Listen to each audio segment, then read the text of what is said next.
오늘 하나님 말씀은 로마서 15장에 있는 내용의 말씀으로 은혜를 나누고 싶습니다. 1절의 말씀을 보면 이렇게 기록되어져 있습니다. 강한 우리는 약한 사람들의 약점을 돌보아주고 우리 자신을 기쁘게 하지 말아야 합니다. 우리 각 사람은 이웃을 기쁘게 하되 그에게 유익을 끼치고 덕을 세워야 합니다. 로마서 15장 1절과 2절에 이렇게 기록되어져 있습니다. 약한 사람의 약점을 돌보아주고 그리고 다른 사람들에게 유익을 끼치고 덕을 세워야 한다. 이것은 우리 자신의 유익을 구하지 않는 것이고 내가 하나님 앞에 구원받은 신자로서 하나님의 백성으로서 하나님의 통치를 받는 거룩한 하늘 시민권자로서 가져야 할 삶의 태도라고 이해할 수 있습니다. 세상 사람들은 대부분 자기의 유익을 위해 삽니다. 원초적으로 본능적으로 그렇게 삽니다. 자기의 배를 채우는 것, 단순히 자기의 빈 배를 채우기 위해서 음식을 먹는 행위뿐만 아니라 우리가 가지고 있는 욕망, 명예, 권력 이런 것들을 통해서 1차적으로는 나 자신의 욕망을 채우는 거죠. 겉으로는 점잖게 얘기하죠. 내가 시민을 위해서, 백성을 위해서, 공공의 선을 위해서 그렇게 말을 하는데 실질적으로 역사가 지나고 뒤돌아보면 그 대의명분과 상관없이 대다수의 사람들은 평균 이상의 부를 창출해 놓고 있고 수많은 비리에 연루되어져 있는 것을 볼 수 있습니다. 역사가 우리에게 가르쳐준 교훈이죠. 그거는 어느 나라나 정도의 차이만 있을 뿐 변치 않는 만고불변의 법칙이 아닌가 여겨집니다. 그런데 로마서에서 바울은 이렇게 말을 합니다. 그리스도께서 자신을 기쁘시게 하지 아니하신 것처럼 사셨고 자기의 유익을 구하지 않고 하나님의 의로움을 위해서 그리고 인류 죄인을 위해서 자기 자신을 내어놓으셨다. 이렇게 예수 그리스도의 사역을 한마디로 요약하고 있습니다. 그렇기 때문에 그 예수 그리스도를 믿는 신자들도 그렇게 자기 자신의 유익을 쫓지 않고 다른 사람들에게 유익과 덕을 세우면서 살으라. 이렇게 권면을 하고 있습니다. 사도 바울이 왜 이런 말을 했을까? 그 내용에는 사도행전 11장에 있는 예루살렘에 흉년이 나서 예루살렘에 있는 교회가 대단한 어려움을 겪게 되었습니다. 이 소식을 들은 사도 바울이 부랴부랴 아는 사람들을 통해서 헌금을 모아서 이제 예루살렘 교회에 연보를 보내려고 하는 내용이 로마서 15장에 기록되어져 있습니다. 25절에는 이렇게 기록되어져 있습니다. 지금은 예루살렘에 있는 성도들에게 구제 헌금을 전하러 예루살렘으로 가는 길입니다. 이렇게 말을 하고 27절에는 사실 그들은 예루살렘 성도들에게 빚을 진 사람들입니다. 이방인들은 유대인들로부터 영적인 복을 나누어 가졌으므로 물질적인 것으로서 그들에게 나눠줄 의무가 그들에게 있습니다. 이렇게 말을 하죠. 그러니까 예루살렘 교회가 단순히 물질적으로 어렵다. 그것이 1차적인 거지만 또 다른 측면에서 보면 예루살렘으로부터 전해진 복음이 이방인들에게 복음이 전달되었고 그것을 통해서 예루살렘 교회가 위기에 처했을 때 그것을 물질적으로 도움으로써 영적인 빚을 진 예루살렘 교회에 서로 돕는 일이다. 이렇게 사도 바울은 이야기하는 거죠. 그래서 예루살렘 교회는 이방인들에게 영적인 빚을, 그리고 이방 교회는 예루살렘 교회의 물질적인 빚, 물론 거기에는 영적인 것도 포함되어 있습니다만 어쨌든 그러한 서로 돕는 것들에 있어서 자원함으로 그 일들을 행했다는 거죠. 약한 사람들의 약점을 돌봐주고 그들에게 도움을 준다는 것은 말은 사실 쉬운 일이지만 대단히 어려운 면이 있죠. 받는 사람이 어떤 상처가 될 수도 있죠. 그래 요즘은 교회가 이렇게 쌀을 주는 경우가 드물지만 제 어렸을 때 보아도 3, 40년 전에만 해도 교회가 어려운 성도들에게 쌀 같은 거를 갖다 준 적이 종종 있었습니다. 처음에는 이제 뭐 낮에 쌀을 줬겠죠. 그런데 생각을 해보니까 낮에 쌀을 갖다 주면 누가 보기도 하고 좀 받는 사람들의 자존심이 상할 수도 있을 것 같고, 그러니까 이제 처음에는 뭐 목사님이나 사모님이 이렇게 쌀을 갖다 주었겠죠. 근데 시간이 지나면서 장로님이나 집사님들이 십시일반 도와서 쌀을 갖다 준 밤에 이렇게 갖다 주는 경우들이 있었던 것으로 기억이 됩니다. 단순히 선을 베푸는 것도 중요하지만 그 방법에 있어서 마음의 상처가 되지 않도록 그렇게 세세하게 베푼다는 것도 어떻게 보면 쉬운 일은 아닙니다. 그런데 이제 총체적으로 결과적으로 보면 연약한 사람들을 돌보는 것이 신자의 삶에 있어서 또 교회가 해야 할 역할 중에 가장 중요한 것이 아닌가 여겨집니다. 받는 것도 대단히 중요하죠.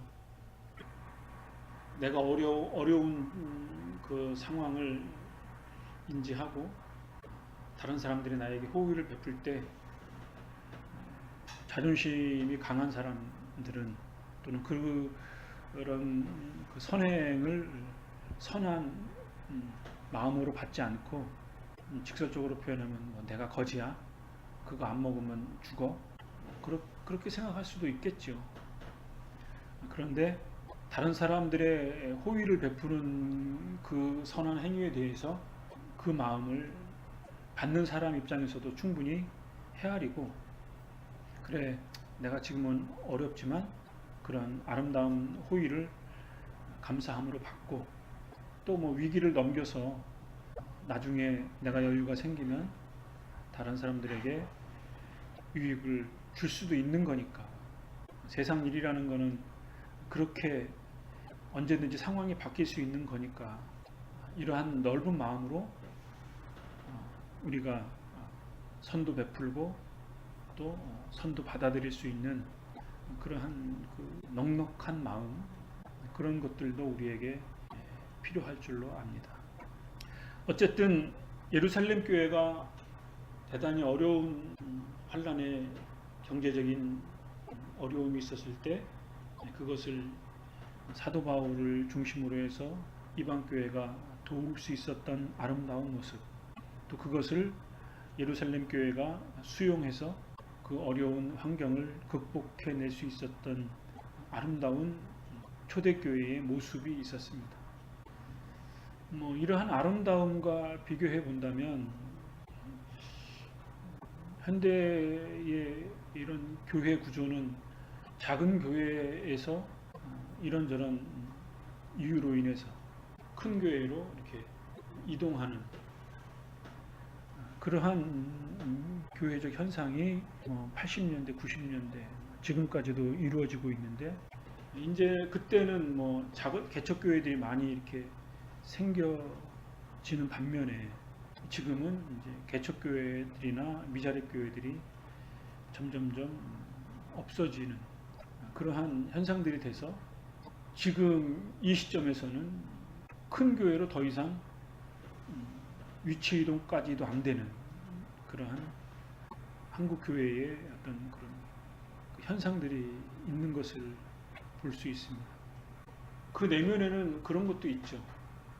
내가 다른 사람들과의 그 개인적인 이런저런 것들을 노출시키고 싶지 않아서 큰 교회에 그냥 예배만 참석하고 프로그램에만 참석하고 그냥 어떤 그 형식적인 그리스도인으로서의 종교 행위 안 하면 좀 찝찝하니까 그런 것들이 우리 현대 교인들의 의식 속에 내재되어져 있고 행동으로 솔직히 그렇게 많이 드러나고 있고 그러니까 영적으로 계속 고갈되어져 있는 상황이죠. 그래서 어떤 문제들이 생겼을 때 그것까지도 이제 포기하는 그러한 안타까운 모습이 있습니다. 현대인의 뭐 특성 중에 하나겠죠. 아파트 문화, 윗집과 아랫집, 바로 앞집과의 관계에서도 그냥 뭐 눈인사 정도만 하죠. 서로 이 아파트 엘리베이터 탈 때 인사를 하면 내가 좀 신뢰가 되는 듯한 계면적인 모습들이 현대 아파트 문화의 단면이라고 할 수 있겠죠. 그러다 보니까 서로에 대해서 선을 넘으려고 하지 않죠. 가까이 하려고 하지도 않고 적대시하지도 않고 그냥 그 상태로 있는 모습. 어떻게 보면 편한데 현대인의 삶이 편하긴 한데 그런데 이제 우리가 한 공동체로서 영적인 공동체로서 그런 모습을 보면 좀 안타까움이 있는 거죠. 15장에 보면 사도 바울이 이방인의 일꾼으로 내가 그리스도로부터 불림을 받았다. 이런 표현이 있습니다. 그리고 다른 사람들이 닦아놓은 터 위에 내가 소위 말하는 숟갈을 얹지 않겠다. 그런 표현이 20절에 기록되어져 있습니다. 그래서 나는 끊임없이 여행을 하면서 복음을 전했다. 사도 바울은 이렇게 고백하고 있죠. 그런데 이렇게 끊임없이 정처 없이 떠들면서 복음을 전했던 사도 바울이 가지고 있는 그 중심이 무엇이었을까? 그것은 그리스도의 복음의 위대함, 그리스도의 생명의 소중함.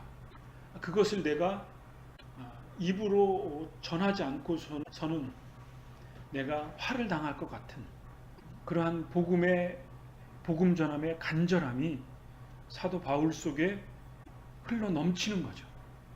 성령의 역사하심이 사도 바울의 모든 것들을 다 흘러 넘쳐서 그가 행하는 모든 것들이 다 그리스도를 증거하는 일에 서로 사람들이 그리스도를 잘 믿고 섬기고 같이 예배하고 같이 하나님의 나라를 이루는 그 위대한 일에 참여하기를 원했던 사도 바울의 그 위대함이 자기가 가지고 있는 모든 것들을 다 포기하면서 그리스도의 복음을 증거한 거죠. 그런데 우리들이 가지고 있는 부끄러움이라고 하는 것은 다른 사람들에게 해가 될까 봐 우리가 가지고 있는 예수 그리스도의 영적인 복음, 영적인 유익을 나누어 줄 생각조차 하지 않는 거죠. 그러한 것들은 우리들이 뼈저리게 반성해야 할 부분이 아닌가 그런 생각이 듭니다. 이러한 마음을 우리가 좀 깊이 깨닫고 약한 사람들의 약점을 돌보아주고 그리고 다른 사람들의 유익을 위해서 다른 사람들에게 덕을 끼치는 일에 우리 자신이 마음을 열고 헌신하는 우리가 우리의 자신을 위해서만 살아가는데 우리의 배만 채우고 우리의 배를 채우기 위해서 우리의 인생을 허비하는데 생각을 바꿔서 주님의 나라와 주님의 뜻과 주님의 생명의 기쁨이 다른 사람들에게 나누어질 때 더 배가 되어지는 기쁨의 은혜가 우리의 삶 속에서, 우리의 생애 속에서 열매로 드러나는 그러한 은혜가 있게 되어지기를 간절히 바랍니다. 조금 있으면 가을 열매를 맺는 계절인데 올 한 해를 이렇게 뒤돌아보아도 내가 맺은 열매가 참 빈약하구나.